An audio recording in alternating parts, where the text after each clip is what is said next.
You're listening to the Guts and Glory MMA podcast.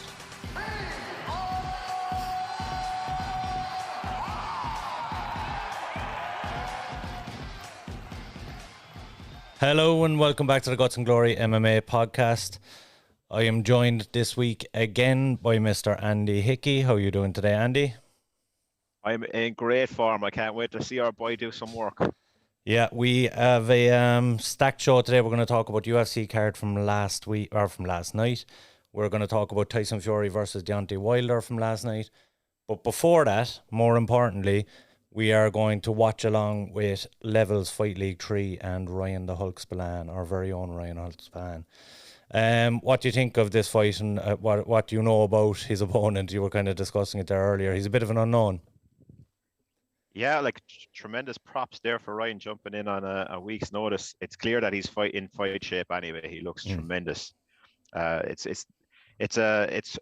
odd to see a heavyweight in such good condition, and he's clearly keeping himself in year-round good condition. But yeah, he's jumping into the unknown there. Like if we look at his opponent's appearance, you could take him lightly, but that's something you should never do in this sport. So Ryan is going to have to keep his head screwed on tonight and make sure he gets the job done. For sure. So that fight is about to start, so there is lots to be getting on with. Let's be getting on. I want to fight with Chuck. Chuck. I think he just blew his wad there. Anderson Silva, you absolutely suck. Where you at, McNuggets, you fucking piece of shit? I'm killed with all the gods. Gods recognize gods. So we're going to comment along with it. They're going to be making their walk very shortly. They're the 7th, 8th fight on the card. They're 7 out of 10. Yeah, 7 out of 10. We've been commenting because the Levels Fight League from the second promotion, obviously we watched that because Ryan was on that as well.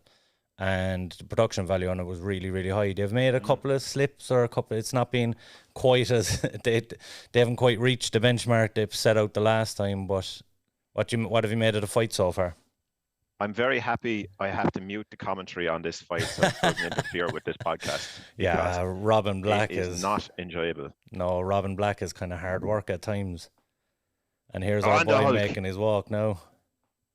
Looks composed. I'd like to know what Robin's being paid there and see could we get rid of it and give it to the fighters. Absolutely. Like I understand the new promotion bringing someone like him in because he does add that kind of level of what's the word I'm looking for? Professionalism to it. Yeah, but like you say, pay the fighters a little bit more and don't worry about the broadcast team getting guys that know what they're talking about. There's thousands of them out there. And, just kind of we'd make the rest of us not have to listen to Robin Black talk absolute fucking waffle. And what's really annoying me is that the other guys are just keep posing questions to him, technical questions, and that seems to be the whole theme of every fight. It's like they're almost in awe of having him there, and he has to be the centerpiece of it rather than it being fluid. But I don't understand why they just. I bring his name up every time I'm on this show, but I just don't understand why companies like go after Brad Wharton for things like this. I just don't understand it. They'd nearly have to pay Brad the same as they would fucking. Considering he's with Cage Warriors now, he's got a good gig there. I know if Brad's moving anywhere, it's up to a Bellator or a UFC. Do you know what I mean? But pay him the same money, and you're going to get quality content at least. That's for sure. And is Dan Hardy officially now with Cage Warriors? Or is he still there kind of just contracting to them? He's been on every show. Yeah. He's been on every one for the last year, is he? Yeah. Yeah. Since he was released by the UFC. This guy just looks like he's going to be swinging haymakers. Like I tried to do a bit of research on him, but there isn't exactly a whole pile out there. Yeah, so I watched his first fight, his first pro fight, which he lost. I believe that was on Levels Fight League, but I'm not 100%. It could have been elsewhere. But he fought a guy who was not great either, put it that way, and he lost a decision. And arguably the fight probably, like if he was in there with a guy with a killer instinct, I don't think he would have made it out of that fight. So he certainly needs to improve from his first performance. But I mean, you could argue Ryan needs to improve from his first performance as well. So it's a good matchup in the sense that both guys kind of need to find their feet in the pro ranks. You wouldn't like to see Ryan at this point be put in with someone who's on a winning streak or something like that. You know, it'd be a bit of a jump up, like. Yeah, my big fear when like we caught wind of this, before it's announced, and we heard that there was a heavyweight out and potentially Ryan was coming in, and I was really praying it wasn't Scrimmage. Smachick, yeah. Or Smachick, sorry, that was going to be his opponent. I know he fought him as an amateur, but I like Ryan in his first fight with Levels fought an Olympic wrestler. Yeah, I like him coming down a little bit in a standard because he's a novice at the pro ranks, but a lot of pressure on him. All the Irish fighters have a lot of pressure on them. To perform because they have such a passionate following. Yeah. So and there's a lot of eyeballs on all of these guys coming through now. I can remember a few years ago when the guys from Ireland were turning pro, you didn't hear about them until they had 5 or 6 pro fights. Now a guy turns pro and there's hundreds and hundreds of people watching from around Ireland. It seems to be the interest has kind of moved right down to, and there's a lot of people even watching the amateur fights around Ireland now. And I must say the work that some of the guys like Wheelchair DeBarra, Andy Stevenson, Ian O'Neill that are spotlighting these fights it's so good. And yourself, obviously. And myself, I try immensely hard to promote their lads. So we're away 4 minutes 51 seconds left in the first round. Ryan's landed a couple of nice jabs. And he seems to be backing him up. Oh, nice jab. Yeah. He looks comfortable. I just hope he finds his range quick. Nice right hand. The one thing into a bit of into a contest there now. Yeah. He looks like he's got better technique and he's like getting into a dick measuring contest there. Yeah, and the one thing I noticed with this guy in his first round, he kind of puts that chin down, tucks it, not looking even, but he starts swinging punches, and he's a big boy. So if one of them lands, this fight is over. Come on, Ryan. Come on, Ryan. He's just smashing him on the ground. Covering up, no defense. You could argue this could be stopped right here. This probably should be stopped right here. Ryan's looking to reach around, I think, for the choke, is he not? And Ryan's a heavyweight that's not going to get tired. Look at the conditioning of that man. He can do this all night. Yeah, he's non-stop training. Very impressive thus far from Ryan. He's putting a lot of pressure on, weight on his back now, and his opponent doesn't seem to be offering much back. I think another flurry of punches, the fight would have to be stopped. It's in his opponent's corner, which is lucky enough. His opponent is getting a lot of direction there. Yeah. Will he be able to get back to his feet with Ryan's pressure is the big thing. That would be a big coup for him to get back to his feet from this position. Ooh. Like, I know Ryan weighed in at 265, but he must be 275, 280 there. Yeah. Beautiful. He's going to get that full mount soon enough and just go smashing. Yeah. It's a very open guard. He's kind of hooking the leg a little bit now, but not enough to stop Ryan from advancing the position. He seems to have good control here, though. I don't know if he will look to step into mount against the cage. It'll be tricky to get your leg down there. But even so, if this continues for 2.5 minutes, it's a 10-8. Yeah. Every day of the week. Yeah. And from the other fight as well, like we were discussing off air, he did go the distance with his previous opponent. Now, as I said, his previous opponent maybe lacked that killer instinct, but he's definitely shown toughness in his first fight, so he can hang in there with these big boys. Back mount. He needs to get those going in for the rear naked choke. Come on, Ryan. Pulled out. Yeah, he couldn't get the hand under him. Man was burying his head to the canvas.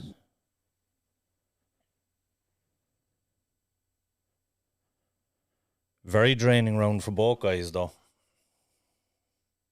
Yeah, but I know which lot guy of- I'd rather Oh, be. 100%. Like it's draining for your man on bottom because he's had Ryan's pressure the whole round, but Ryan's put a lot of output into this first round as well. Similarly, flattened out again. Oh, flattened. No, This has to be it. serious trouble. Oh, get under the neck. He's not under. No, he's enough though to crank it. He's at a weird angle. It's going to be tough. Yeah, he's going to have to pull out of it. Ryan's got a good triangle though, doesn't he? Yeah. See what your man's offense is like on top. He's swinging punches. He's getting through as well. Yeah. Ryan's Ryan's after in big eating a trouble. few punches. Yep. And this is similar to the last fight. He kind of found himself in a bad position and Yeah. Push off. He's in trouble of getting stopped very quickly. Yeah, it is going to get stopped. Yeah. Not good, not good. Not good for our boy Ryan. I mean, you could argue that fight could have been stopped with the first flurry of punches. Was there more damage being inflicted in those ones? You have to think that the referee made the right decision. He's Yeah, fresh there. Yeah. Oh no, I'm not arguing with that stoppage. I'm saying you could argue it could have been stopped the Quicker. first time around. Yeah. I'm just going to shoot to the comments before we get to anything else. We have Shane Kelly's in. Let's go Hulk. Will you be showing the fight here? No, you might have copped that it was in a little corner, but we won't be showing the fight. Brendan Layden, new sub. Love to see some Irish MMA content. Thank you very much for the sub, Brendan. What do we make of Spillane, lads? Pretty poor amateur record. So, I mean... IMAF champion. he was a 3-time IMAF champion and he competed against the best amateurs at heavyweight from all over the world. No, he had some poor performances. He'd admit that himself. But if you look at the caliber of opponent he was taking on at amateur level, you could argue he has a better record than a lot of pro guys have right now. Ryan is a friend of the show. We are all pretty big on Ryan and his future. We are, and look, unfortunately Ryan didn't pick up the victory, but we know he'll be back. Perhaps just take some time out. Do you think an element of this is taking the fight on short notice, or do you think it's just that position again? It's they're big men. If you get hit clean on the jaw, you're in trouble, you know. Like he looked, I don't know, when he went for the rear naked choke, you could see he was at a bad angle. And he was trying to adjust to get under the neck, and he fell off the side into bottom. I don't know, maybe I'm not going to sit here and say what Ryan should or shouldn't do. Of course. But you know, that's the second fight in a row when he was on his back.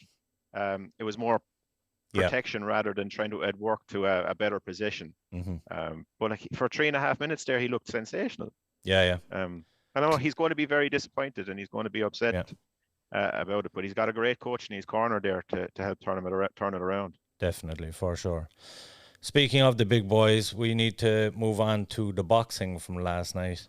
And I know this is an MMA podcast, but let's be fair, the fight from if you were watching fights last night, I think there was more people watching the boxing than there was the UFC card based on paper anyway. But why was there a UFC card on? Was there? It wasn't UFC caliber, but there was a UFC card.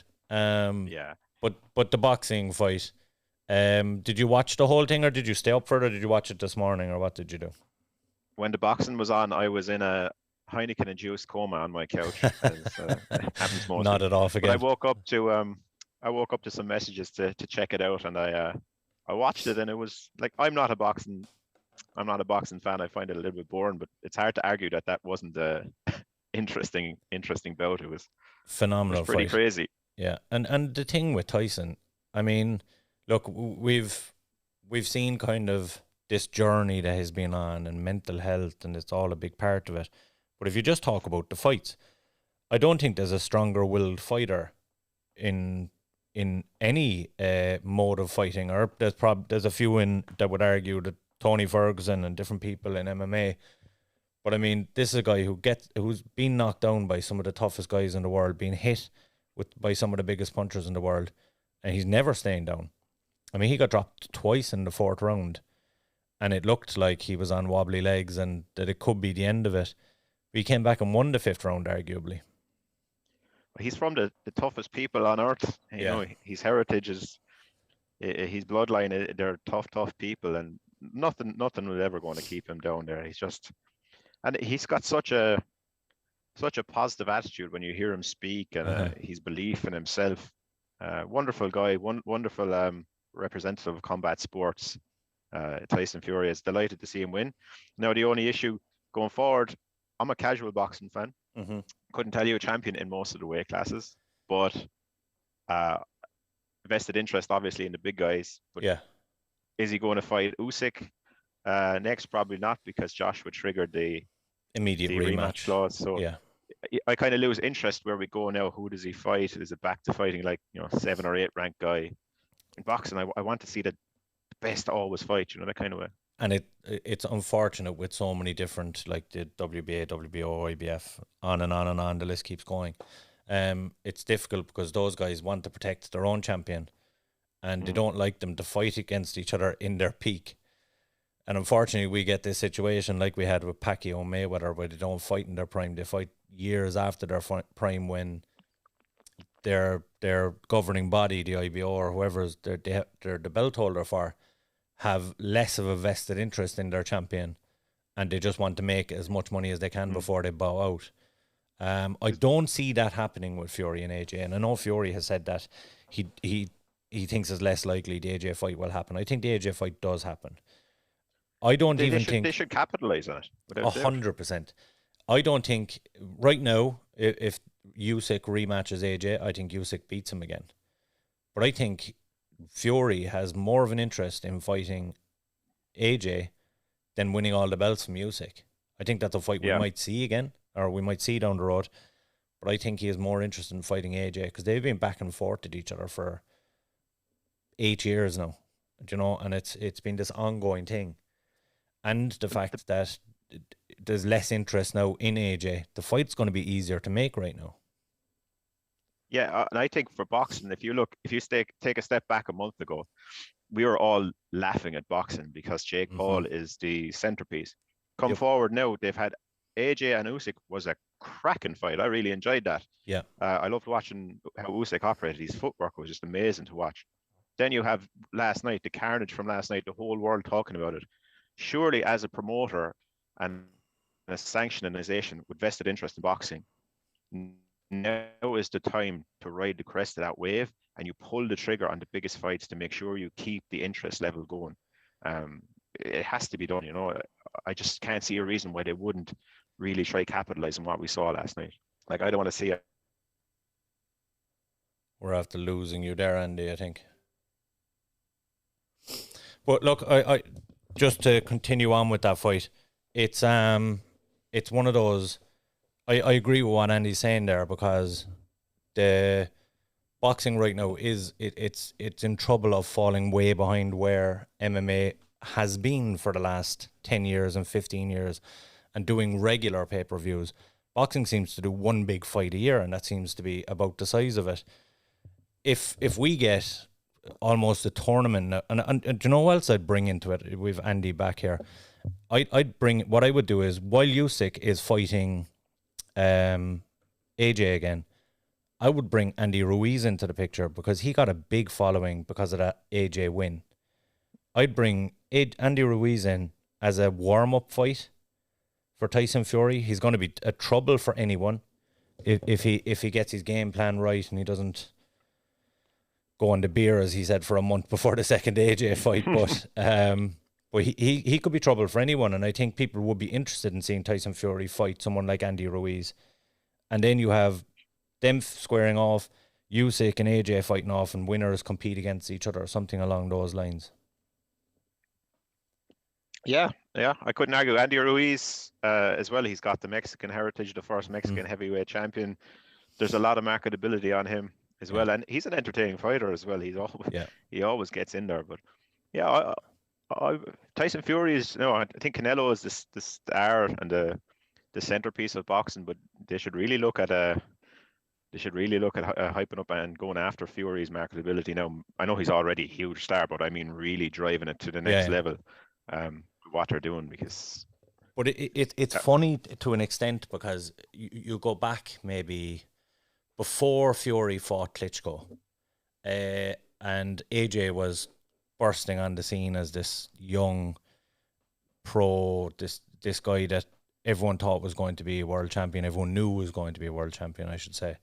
And they were like, it's a matter of time before he takes on the best guys in the world, becomes a dominant world champion. Nobody really gave Fury any credit at that time. It wasn't until after the Klitschko fight. Mm-hmm. And I think UK boxing in particular missed a trick. Like Sky Sports invested heavily in AJ and kind of left Fury out in the cold. A lot of the kind of media around boxing in the UK followed AJ's career very closely, left Fury out in the cold. And it wasn't until they started paying attention to Fury, they saw how entertaining he was at these pressers, that he was giving, quips, one-liners, he just a naturally marketable guy. And then there's his story comes along, and now all of a sudden everyone wants to get on the bandwagon. I think the AJ fight versus Fury fight has to happen for boxing in the UK to redeem itself and actually give this guy the kind of platform he's deserved for the last 10 to 15 years. I think his heritage, where he comes from, hasn't helped that. And I think that, not that they didn't want to support it, but it was easier to support the guy, the Olympian, the chiseled guy that came up and was well-spoken and this and that and was respectful. It was easier to get on his coattails than it was the Gypsy King, as he calls himself. Do you know what I mean? That's wild and comes out with his shirt off and calls everyone a dosser, and like he kind of plays the part of a fool until he gets into the ring, and then he's I mean, for a heavyweight, the way he moves, is he one of the most technical boxers we've ever seen at that weight class? Oh, he's sensational. But I think the only problem you're going to have if they do AJ and Tyson Fury is the British judges won't know which one to rob, because usually it's the guy coming over to England that gets done. So. What you can almost guarantee is if it goes the distance, they'll score the fucking draw to get another one, to get another payday out of it. Back. Yeah, similar to the Fury one. But look, as far as fights go, I think it was one of the more.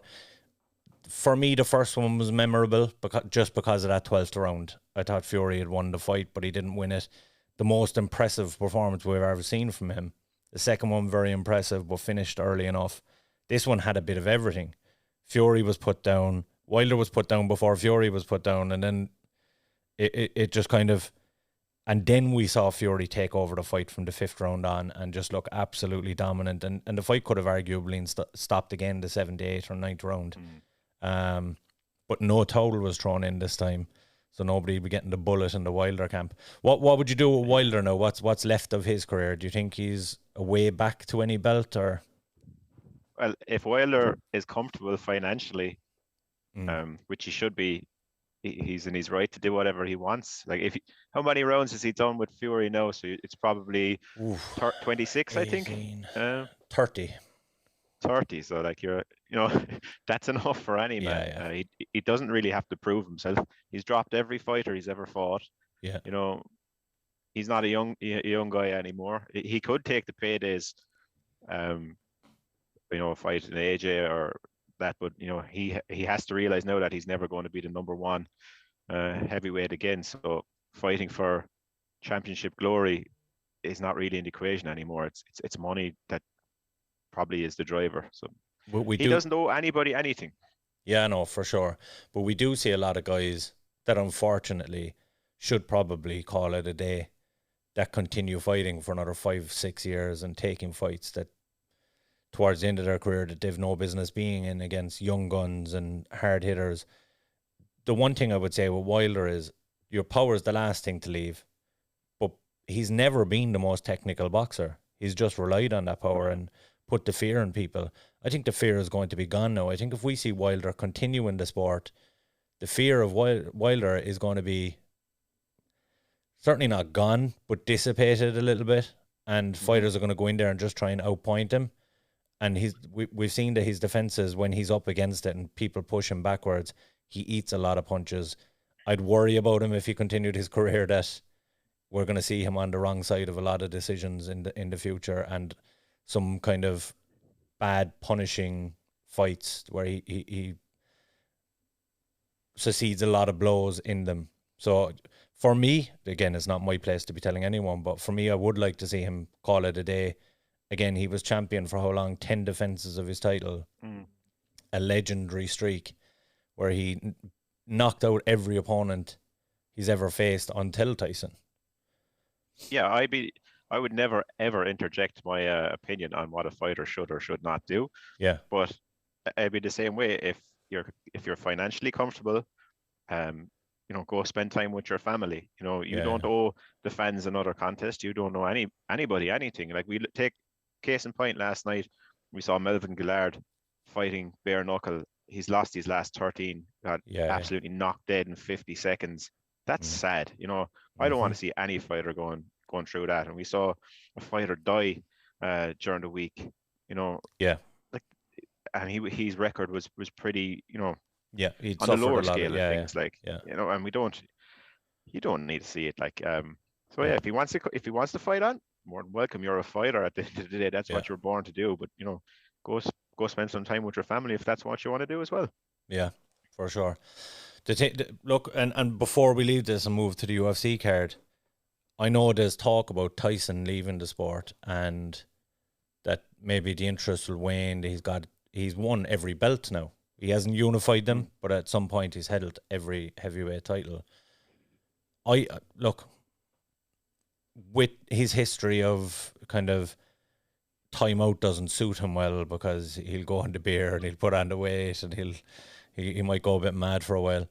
And we saw what happened after the Klitschko one when he reached his goal. He kind of he had a rough patch of his career. I hope that, or in his life, I hope that doesn't happen to him. But I could see a scenario where he kind of, a timeout right now would see him drift off into obscurity, and we might not see from him for another 2 years. But I certainly don't think it's the last we've seen of Tyson Fury. I think there's still 2 or 3 people. I think Tyson wants to go down as the guy who beat everyone in his generation that was considered a top competitor. Like, he said in one of the post-fight press conferences that he's the fighter that he doesn't try and hide anything. He'll tell you his game plan because he wants you to prepare for the best version of him and be the best version of yourself. He wants to beat the best guys. He doesn't strike me as a guy that's trying to avoid AJ, all this waffle before the fight. No. He's trying to avoid that fight. I think if he's offered the opportunity to fight Usyk, AJ, Ruiz, any of those guys, I think he jumps at it right now. Absolutely. Did you, like, speaking of, his past struggles and success with it, did you see Gareth A. Davis's question at the press conference last night? What an absolute gutter piece of trash journalism. I heard it, but I can't remember it.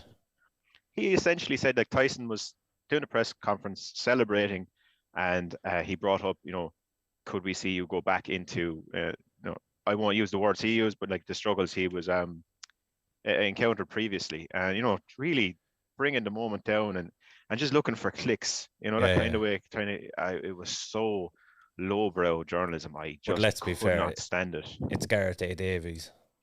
I can't one of stand his. Yeah. I'm absolutely not a fan of the man. I think he's just a voice in the crowd. He likes to have his voice heard. Oftentimes, you see him at the Bellator press conferences, in particular of late. He seems to be very much on that train right now. He's putting out questions that might already have been asked or have no prevalence to what's going on, but it's literally just to have his voice heard, I think. Yeah, he's a bit. Yeah, it was nice to see that the boxing community had to deal with what we've been dealing with for the last 10, 15 years as well. Fucking moron. That was rough. Yeah.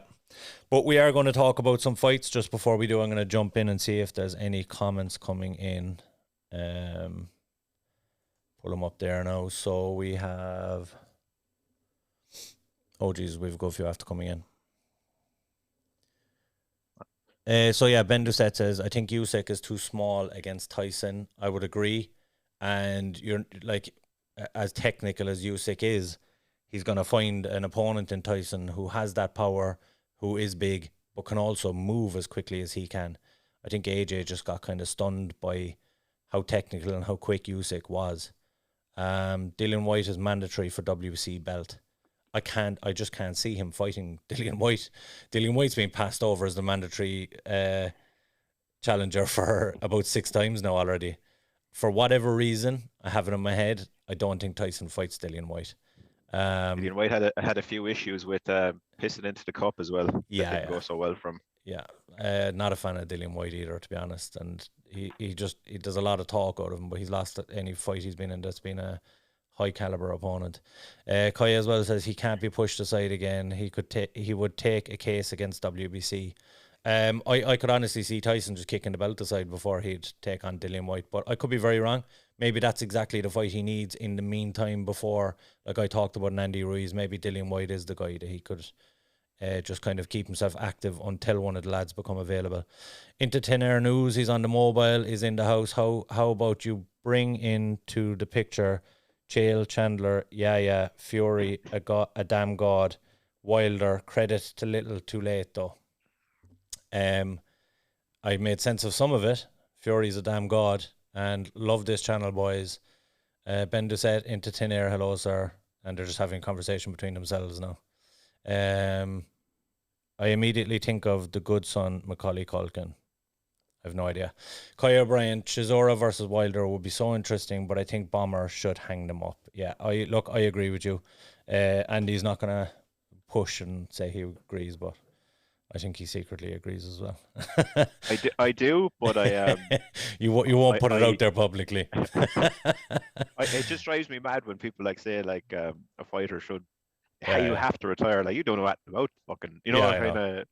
I'm one of those fucking casuals. Are, I'll say my piece whether it's fucking right or wrong. And the final two people are going to be commenting on Ryan though on social media tonight and saying things and you don't fucking know. Yeah, I know what you mean. Yeah, it's different when you kind of know the guy, right? Dart 180, I would go Fury versus Ruiz in US and wait for Joshua Usyk to sort itself out. I agree 100%. And Quil Chitabara, sorry, did you see Clan Warriors results? I think Andy was touching on that, so we can get to it there if you want. And if you don't like Gareth Davies and MMA media, which is fair enough, you guys don't. Which guys do you like just out of interest in MMA media? I mean, I like some of the Irish guys. I love the Irish guys. Yeah. Quilcha, who commented there, is probably my favourite in Ireland. I like Pete C. Carroll. Yeah. I think he's brilliant. I like Heelwani at the moment. He's going fairly well. Yeah. I like most of them, but I like most of them that because most people who love the sport have respect. Yeah. For the fighters and promotions and people in it. But like people like Gareth A. Davis is a piece of shit that only is in it for himself. I don't give a fuck about you. Yeah, that kind of way. Yeah, no, 100%. There's a few that I don't like. I like them all, but there's a few that I don't like. That's what I'll put it out there. Gareth A. Davies just happens to be one of them. But I'm a fan of any coverage of the sport, to be honest, unless you have your own fucking agenda, as Andy said. But Quilcha brought up about Clan Wars there. You watched the Clan Wars. I didn't get to see many of the results, but what impressed you on that card?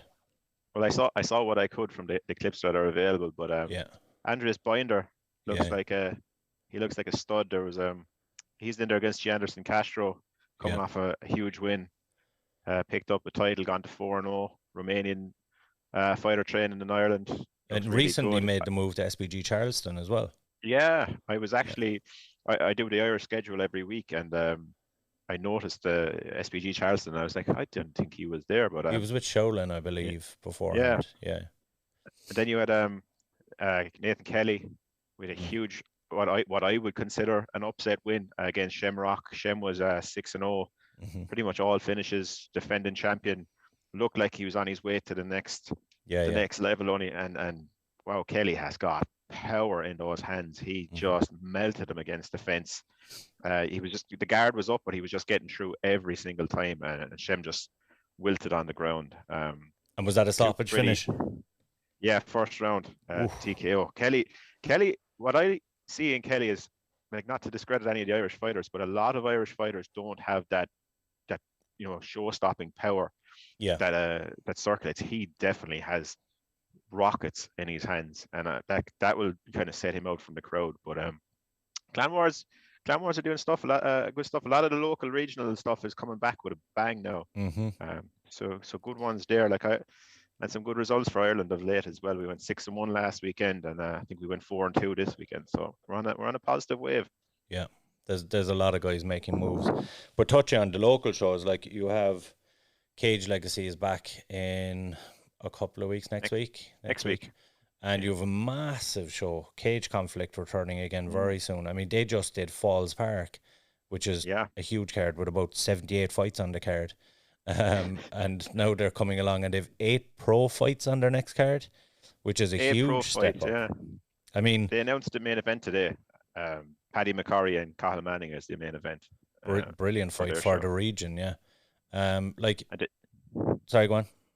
You have Decky McAleenan as well. He's got IUR. Yeah. They're putting on a show as well. So we've got I think it's four regional shows happening kind of continuously over the last few months. It's wonderful to see, giving the guys an opportunity.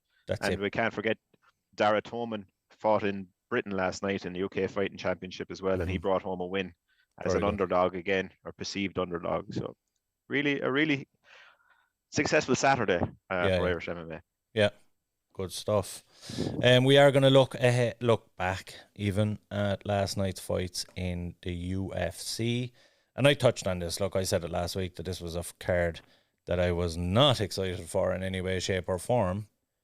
But I did add the caveat to save myself that every time I've said that, it's been a good card. And I think what we got was a good card. There was certainly some good performances and good fights on it. I missed the first fight between Steve Garcia and Charlie Ontiveros, but you were very impressed with that fight. It was a cracker. Ontiveros he's got a dodgy record. He whipped out an axe kick out of nowhere. It's something you never see in the UFC. It looked really good. Massive cuts. Dropped Garcia twice. Garcia turned it around then and finished him pretty much, not a full knockout in the ground, but had him concussed out. It was a really, really good fight. Like I enjoyed the fights last night, but how I'd view it is I could go down to the local park and watch a soccer match. It could be a good game, but when I'm watching the UFC, I want to see the highest of caliber. And not just that, you, with the exception of the main event last night, it's very low stakes fighting. Exactly. Obviously everything in the UFC is high stakes, and any fight in itself is high stakes. But by that I mean, how close are you to a title, or how close to your contendership? And there was one fight last night essentially that we were looking at a potential contender for a title, and not even a number one, but the winner would get right there. But given the stakes were low, and we kind of went in knowing that this wasn't going to be the best card, it was an impressive night of fights. And you had an interesting point about the ladies. Yeah, it's the first time in the history of the UFC that all the ladies took home the fight night bonuses. So the men were left without any 50k deserved. And the only one, I completely agree with it. The only one I think that maybe would feel aggrieved there is arguably Romanov, because that guy looks like a fucking killer. I mean, the heavyweight division is the best it's been in 10, 15 years. Mm-hmm. And we still have these, he's an undefeated, 15-0 now? Yeah. Coming he was through. blessed last time out against Juan Espino. Yeah. We went to the groin shot and technical decision, but I'd like to see him. That was one of the more gimme fights you can have at heavyweight last night for him. Yeah. And his style is so overwhelming of just get on top of you and smash you. Yeah. But we saw Van der Raa in his UFC debut kind of suffer a similar defeat, but at the hands of Sergey Spivak. So you kind of knew it was coming. It's the reason Romanov was was probably the biggest favorite on the card. But still, nonetheless, I mean, the guy's...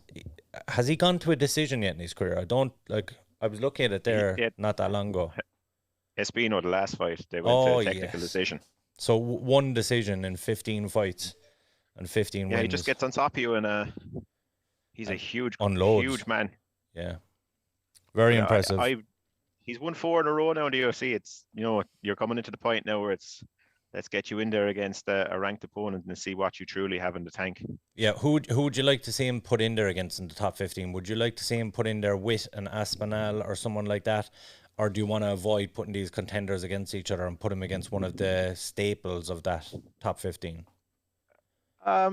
No, I wouldn't bring him up that high. Like I can't remember the matchmaking that's been done at the moment, but maybe like a Walt Harris, something like that. Yeah, a that's big kind of cruel name. to Walt. Yeah.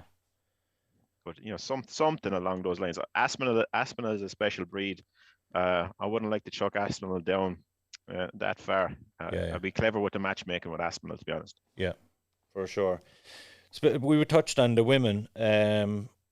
There was a couple that I was very impressed with outside of the high up the card, and you mentioned it as well, Agapova, and I mentioned Lupi Godinez as well.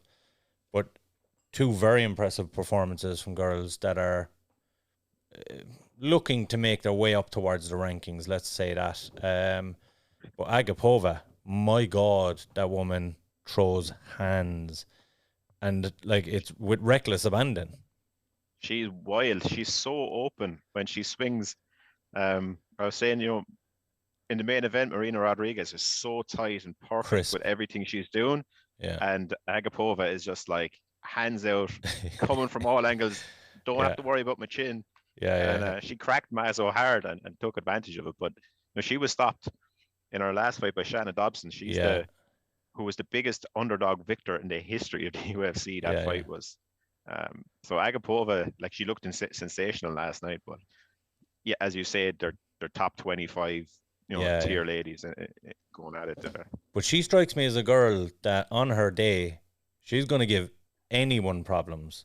Because obviously the more technical fighters will fancy their chances with straight punches of just being able to pick her apart. But if she comes running at you, swinging punches like she was in that first round, aggressively, it's easier said than done to start being technical around that. Yeah, and I tell you, like, she displayed serious finishing instincts as well. How she took the back for the rear naked choke was beautiful. There was no wasted movement there. It was straight into position, gone, tap. So she's not just a reckless abandonment, striker, brawler. She has something about her. But I don't know, when you strike that wide open, you're kind of looking at it going, you could take a bit. Like I think she's a flyweight, so there's not exactly many hurdles to getting ranked there. But if she put together 4 or 5 wins and going up against the likes of Shevchenko, she's going to need to tighten that up a bit. Like, just a touch, yeah. I mean, Shevchenko would have that would be like a snack for Shevchenko. Before we move on to the main card proper, we have to touch on the Damon Jackson and Charles Rosa fight. And there was a couple of people commenting that it was the bloodiest fight they've ever seen last night. And I immediately said, go watch Ross Houston versus Nicholas Dalby in Cage Warriors 106. So, look, it was, he started leaking heavily, but he clearly won the fight. I think that spinning elbow that Rosa hit him with was one of the more beautiful techniques. The angle he got into it was like something you'd see Yair Rodriguez do. Yeah, it was very, very good. But yeah, Jackson did enough to take it. From a visual perspective, you taught them. If you took it on that level, you'd think it's a guaranteed loss. But he did enough work to do it. Jackson's a good fighter as well. But he just keeps getting himself in there against really tough guys. Very good lays. Like, he was the famous knockout. The guy that fought Brendan Loughnane in there recently, Kabilayev. Yes, caught him with the flying knee very early into the fight. Like, he's only really losing to top level guys. Top level, like I think he lost to Ilya Topuria as well. Yeah. Who's on his way to the top. Yeah, so like Jackson's a really, really good fighter. Like he's a record there. He kind of reminds me a bit like Blaine O'Driscoll. He's like, your losses are against absolute savages. maybe stop taking those fights. Yeah, to pad it a little bit and then move back Yeah. up towards that direction. There's very little padding to be done in that division right now in the UFC, but No. there are certainly some fights out there that are favourable to him. But I think that was almost a perfect performance if you take the elbow out of it. Yeah, he was very, very good. I like Damon Jackson. He always puts on a show, and I like Charles Rosa as well. He's a good fighter. I think they were very close to being hard done by for fight of the night. I think Garcia, Ontiveros, Jackson, Rosa. I know the main event was 5 rounds. It was a good fight, but I think those 2 fights were pretty special. Yeah, the one thing I would say is that I think we're maybe giving a little bit too much credit to Jackson for that performance, but because he was bleeding so heavily, it makes it better. But I mean, the performance itself, he did everything he needed to do to be victorious without ever looking like he was going to finish the fight. Yeah. Do you know what I mean? It was a very impressive performance, but he never looked like Charles Rosa never looked in real danger either. No. Yeah. At featherweight as well, if you're to get any eyes on you in that division, you're going to need to be seen to do some crazy work as well, because that is stacked. And to move up high in that division as well, I mean, you're going to be taking on some top level guys. So yeah, look, and you mentioned about Ilya Topuria loss. If he's only losing to the elite level guys, maybe he wants to give the top 15 a miss for another couple of fights. Yeah. Here's Max Holloway, fight him. Yeah. Nope. I'm going to just bring in the comments there before we get to the main event. So we have Cage Legacy this weekend from Ross Cadwell. Yeah, he mentioned in that. We have 1987 GPVDV. Internet in Africa killing me. Update on Ryan fight, please, good sir. Unfortunately, Ryan succumbed to a late first round stoppage. Ross Caldwell, Romanov should get a top 15 ranking. Yeah, I think he should. I think he should be at least fighting someone in the 15 to 10 region. We have a comment from someone called Peter Queely is my father. Peter, loving the YouTube name, and he says Peter Queely will smash this little Brazilian. Fair play. And that Hazek Agapova looks good from Ross Caldwell as well. Agapova, again wild, but god damn it, she cracks. Ross Caldwell as well, top 15, only has one grappler at heavyweight. One grappler. I mean, you've Blades and you've Aspinall. I'd consider both of them pretty fucking decent grapplers. Depends what you must define. be ranked as well, isn't he? Yeah, Spivak and Tibora's ranked, isn't he? Surely. Yeah, Tibora's ranked. Yeah. I'd call all 4 of them good grapplers. Ross Caldwell as well. Him versus Walt Harris. Yeah, so he's echoing what you were saying there about Romanov. That seems like a kind of a fight to make. But there are certainly some good grapplers in that heavyweight division, or in the top of the heavyweight division. Moving on to sorry, go on, yeah. I'm liking a bit of heavyweight at the moment. It's long been one of the divisions that kind of irritated me a small bit, but it's producing. I can't wait for Ngannou and Cyril Gane. And by the way, on the same card as Izzy Whittaker too. Yeah. Ooh, crazy. But UFC are bringing the heat with their pay-per-view cards. For most of this year, and looking like they're going to be doing the same next year. How many cards? Sorry, go on. I'm happy to get these level of fight nights when it means I'm getting the fucking super stacked pay-per-views. It is true, because then at least once a month you're getting fucking absolutely treated. But how many events this year did we have are scheduled with multiple title fights? We've surely had 8, 9, have we? Oh, I'd say nearly every pay-per-views after doing it. Like we had the triple with Usman and Masvidal, wasn't there a triple on that? 258 was a triple, 260 was a triple, I think. And then you've got 267 has 2 of them. 268 does that have just one? But like the whole card is just crazy. Yeah. I consider last time out, Nick Diaz and Robbie Lawler was a title fight in my eyes as well. So and the same with the Nate one a couple of months earlier. That was another 5-rounder. Yeah. So look, they're spoiling us. Before we jump to the main event, go on. I want to talk about James Krause last night. Okay, was he not supposed to step up and fight? He put his name into the mixer. Okay. But the commission wouldn't allow it on late notice to fight Chris Curtis. Okay. But what a gangster. Yeah. So we sat here last week, right? Yeah. And we dealt with the fallout from John Kavanagh's cornering of Johnny Walker. Yeah. People weren't happy with it. And John got slaughtered online. And I spent a good portion of my Sunday telling people to go do something. Suck a dick. Last night, Nicolau, Tim Elliott, after the second round, Krause is in Elliott's corner, tells him you're 2-0 up. And Elliott remains in bottom position for a good portion of round 3, loses the fight to a close decision. Mm-hmm. Krause has not suffered one word. Now, he did come out and make an apologetic statement. Yeah. After the fact, Elliott's gone to 6-10 in the UFC now. He's struggling. And that's probably down to Krause pulling the pin out of him and Elliott taking a portion of round 3 off. Yeah. Why has James Krause really not suffered any backlash, but our own John Kavanagh is in, probably muting every comment under that he does at the moment? But I touched on this last week. It's the association to McGregor, and that's a big part of it. The hate, like the only other fighters that I would put in the same bracket as McGregor, when you're talking fandom, it's 50-50. People love him, hate him. And the hate is just as passionate as the people that love him. Do you know what I mean? John Jones is in that bracket. But if you're affiliated with John Jones as well, you get shit, or his fans are on your case, or the people that hate him are on your case. You're never going to get a quiet comment section if you're discussing John Jones. Mm-hmm. And unfortunately, people associated with those get the heat from, like John Kavanagh is going to get the heat from the Conor McGregor. Other people surrounding John Jones are going to get heat from the John Jones fans, or the love-hate club, I suppose, would be the best way to put it. But James Krause is one of the most loved guys in the sport. There's very little guys.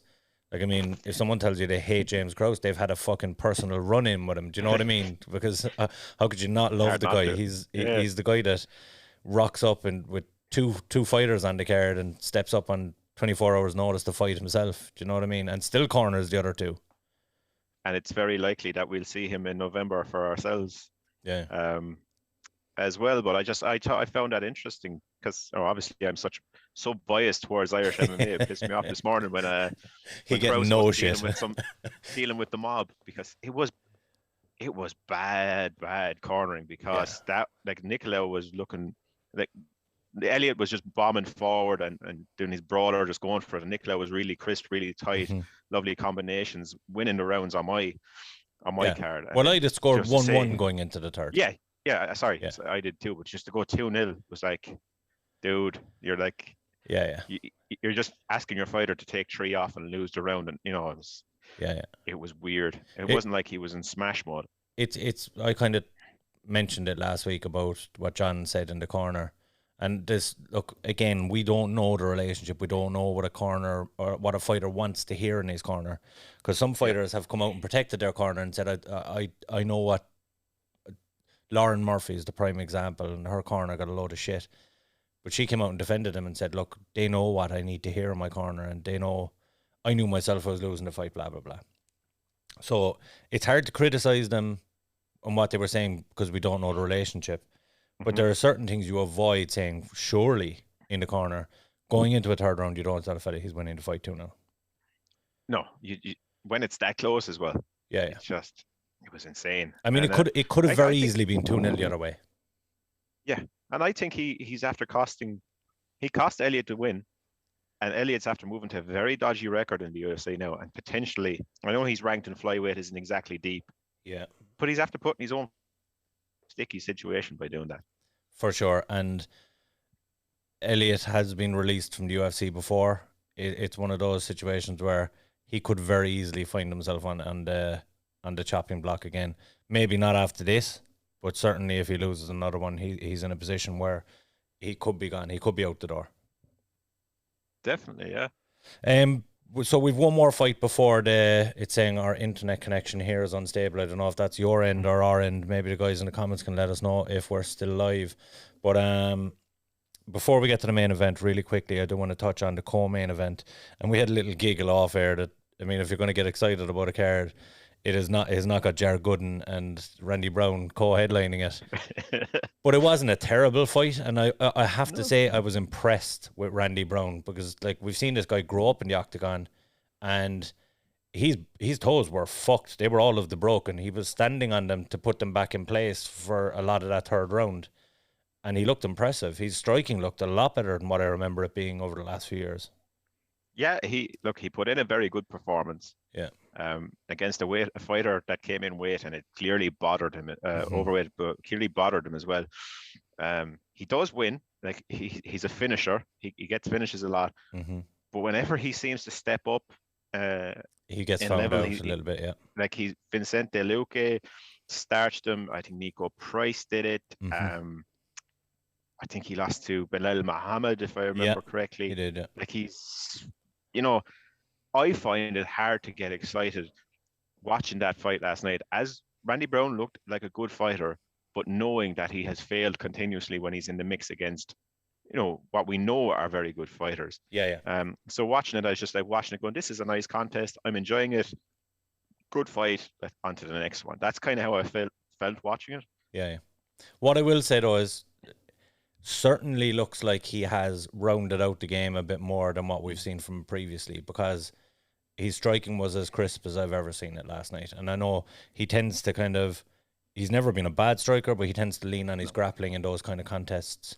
And especially the fact that he was hurt, I expected him to start shooting double legs and to start trying to take him down. But he continued with the striking and knew he was winning it there, and put in a performance. So look, I'm not saying he's going to be getting up into the top 10 and beating guys, but I think he's certainly a more improved fighter than from what we've seen in the Vicente Luque and Belal Muhammad fight. Main event time. So it did get fight of the night, but I wasn't, like you, I wasn't blown away by that fight in itself. I think Mackenzie Dern kind of got found out a little bit, and everyone was saying she was the next girl through. Yeah. But I think she relies too heavily on her grappling. And don't get me wrong, she's damn impressive down there. But you have a girl that can stop submissions and is able to hang down there and hold her own. I think Mackenzie Dern's going to have trouble, especially with these girls on the feet at the elite level. Like her grappling prowess, she's an ADCC champion. No one is, disputing how good she is on the ground. It's, to me, last night watching how she transitions into grappling was so bad. Yeah. Just hands down, run head first into your opponent and try to get a hold of them. Knock them over, it wasn't good. Like, I know she had a huge second round there because she did get her to the ground. She did some good work.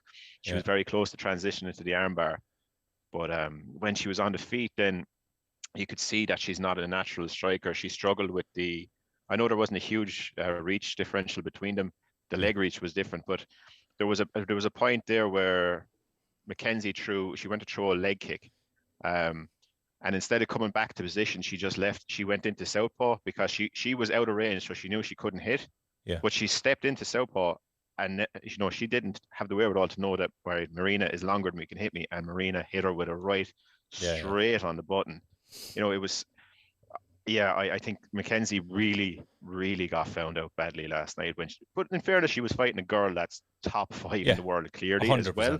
Yeah. So. But I think the matchmaking did her a favor in the sense that, and I'm not saying that Marina isn't an elite striker and can't hurt someone, but I think we all expected when Mackenzie got to number 4 that she was going to take on a Joanna, that she was going to take on a Weili Zhang, she was going to take on someone, or a Jessica Andrade. I mean, I think those girls would hurt her on the feet if she was put in against one of them, and they'd probably finish her. I can't say for sure, but I'm very intrigued to see how Marina Rodriguez gets on against one of those, because next up for her has to be either Joanna, maybe Yan Xuanan, or Carla Esparza. One of those three, or even Jessica Andrade if she moves back down, what she's talking about.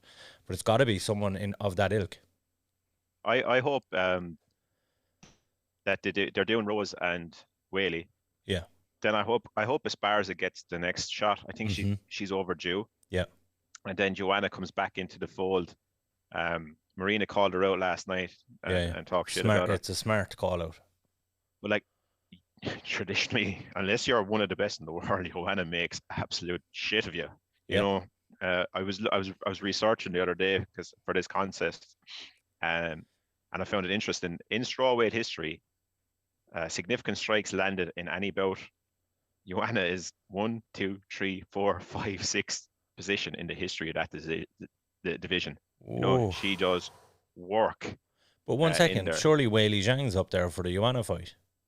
Joanna had landed more in that fight, significantly more. She was like 185, and Whaley was 150, 160, something like that. Holy shit.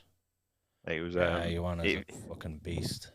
And I know, like, Marina looked really good last night. She was so compact, not much wasted energy, lovely kicking game. Her strikes were nice. Her defense was good. But God, if she's in there against Joanna, she's not going to have it all her way in the feet like she did last night. She's going to be under pressure. Yeah. So that's going to be a difficult fight. And she's not going to be fighting like she fought Michelle Waterson earlier in the year, who throws strikes from 15 yards away over the other side of the octagon. And is almost afraid to engage, yeah. Yeah. So, like, Marina now, after that win, the only way is up, and she's going into a buzzsaw. The world-class elite level fighters up there. So I hope she goes well, because that division is stagnant from a title perspective. The last time, I mean, we're saying it's stagnant, which is hilarious because we've got some epic fights from the top 4 or 5, but in the sense that we just see the same names at the top all the time. You would love to see someone break through, yeah. I would. As I put it up a few weeks ago. Jessica Andrade, Joanna, Zhang Weili, and Rose, the 4 of them since late 2015, they're the only 4 that fought for that belt. You know, I'd like to see Esparza get in there. Marina, I was hoping for Mackenzie Dern win last night because I think she's interesting. I love her grappling. Yeah. She offers something new in that division for sure. Yeah, but like, Marina got the W and looked very good, and I hope she gets in there and does work and gets her chance in there. She deserves it. For sure. It was, look, for a bad card on paper, we were treated to some decent enough fights, some decent performances. Thank you very much for coming on, Andy. No bother. And where can we find? Ain't exactly great as well. No, next week's card is arguably worse. I mean, Aspen Ladd versus Norma Dumont in a fucking headline position. What happened there? I mean, that's someone dropped the fucking ball. I know it's late notice, but move that shit down the card. That's a prelim on a fucking fight night card. Yeah, it's going to be a rough one. Andrei Arlovsky and Carlos Felipe co-main event. I mean, how is that not main event? Yeah, it's a weird. Just they couldn't put the boys in 5 rounds. That's probably why. But it's a weird. We're going to have to do the same again next week, I think. Just ramble on for the hour. Well, interesting you mentioned that. Next week is podcast number 50, so we're going to have a few people in. I do believe you're joining us down here in studio next week, so we're going to have a few in. Luckily, we probably won't have to talk fights. We can just talk shit for an hour and enjoy each other's company and celebrate 50 episodes. But certainly tune in next week. We'll have a good show for you. Where can we find you on social media, Andy? So I'm on Twitter, Andy Hickey MMA, and I do a lot of fight stats, and I'm a passionate supporter of Irish MMA, and I try push our boys every time they fight. Excellent stuff. Be sure and subscribe on YouTube at Guts and Glory MMA. Head over to Facebook and find us. We are at The MMA Opinion, and give us a like over there as well. We are sending our love out to Ryan over in Amsterdam. Great performance in the first few minutes. Look, we'll bounce back from there. And thank you for joining us today. I want to fight with Chuck. Chuck. I think he just blew his wad there. Anderson Silva, you absolutely